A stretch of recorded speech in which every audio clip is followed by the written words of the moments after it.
آج آپ کو ہم بتاتے ہیں سلطان صلاح الدین ایوبی کی بہنوں کے بارے میں۔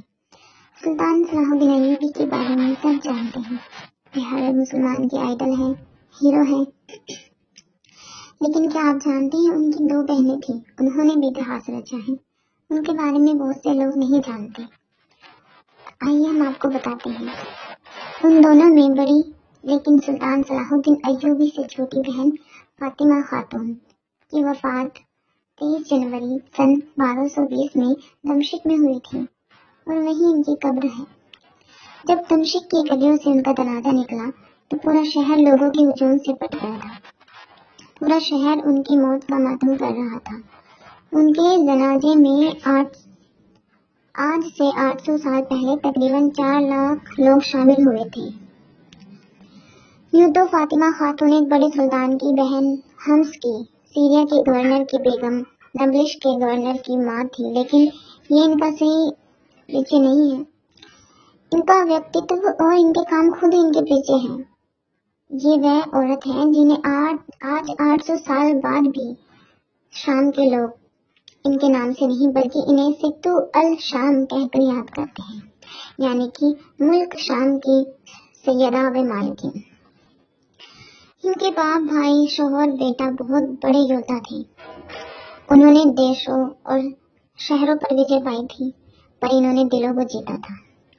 فاطمہ خاتون، جنہیں مشہور اتہاس کار ذہبی ملکاؤں کی ملکہ کے نام سے یاد کرتے تھے، یہ سلطان صلاح الدین ایوبی سے تھوڑی ہی چھوٹی تھی، اس لیے دونوں بھائی بہن میں آپس میں بہت محبت تھی۔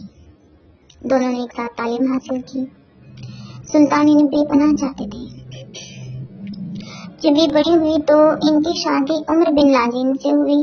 ایک بیٹے کا جنم ہوا، لیکن تاریخ میں ایک عظیم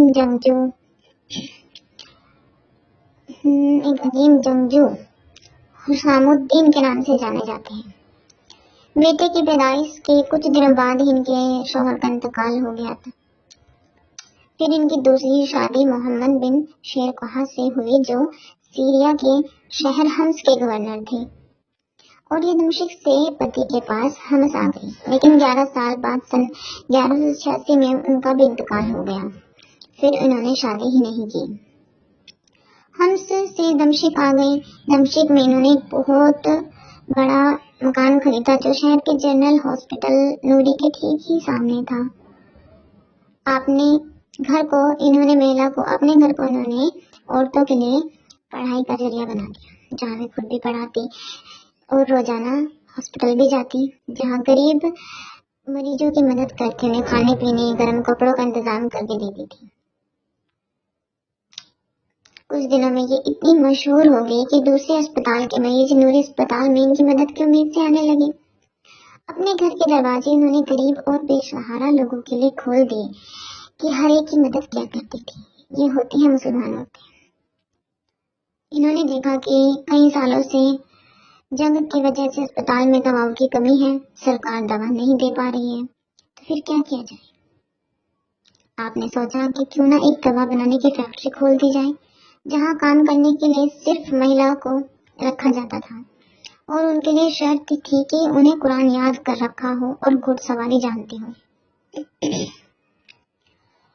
جو گھوڑے کی سواری نہیں جانتی تھی انہیں ٹریننگ نہیں دی جاتی۔ لوگوں نے پوچھا کہ دوا کی فیکٹری میں کام کرنے کے لیے گھوڑے کی سواری کی کیا ضرورت ہے؟ تو کہا کہ لڑائی کا سمے ہے، میں چاہتی ہوں کہ ہم میں سے ہر ایک اتنا تیار رہے کہ ضرورت پڑنے پر جنگ کے میدان میں جا کر مریضوں کا علاج کر سکے، سینکوں کا علاج کر سکے۔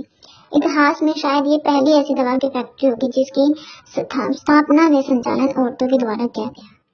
جیسا کہ میں نے پڑھا ہے کہ انہوں نے اپنے گھر کو ایک عورتوں کا پڑھائی کا کیندر بنا دیا تھا۔ بعد میں انہوں نے شہر کے باہر علاقے میں ایک بہت بڑا اسکول کھولا۔ دونوں کا نام المدرسہ الشامیہ تھا۔ گھر والے مدرسہ الشامیہ الجوانیہ اندرونی کہتے تھے، اور باہر والے کو الکبریٰ و برانیہ باہریہ کہتے تھے، جو آج تک موجود ہے۔ اپنے بنانے کے بعد 200 سال تک دمشق کا سب سے بڑا مدرسہ کیا اسلامک یونیورسٹی تھی، جہاں پڑھنا لوگوں کے لیے بہت ہی فخر کی بات ہوتی تھی۔ اب وہ شان نہیں ہے، لیکن پڑھائی تو بھی ہوتی ہے۔ اپنے کاموں کو لے کر وہ اپنی عوام کے بیچ ایک پسندیدہ شخصیت تھی. ہر کوئی ان سے بے پناہ محبت کرتا تھا. ان کی وفات کے بعد اس دور میں ان کے جنازے میں 4 لاکھ لوگوں نے شرکت کی تھی، جو اپنے آپ میں ایک بہت بڑی بات تھی. لیکن آج بھی شام کے لوگوں نے جس طرح چاہتے ہیں اسے دیکھ کر بڑی ہی بات لگتی ہے. اللہ تعالیٰ ہم سب کو بھی ایک نیک عورت نیک خاتون بننے کی توفیق دے. اگر اچھا لگا وہ یہ تو لائک ضرور کریں.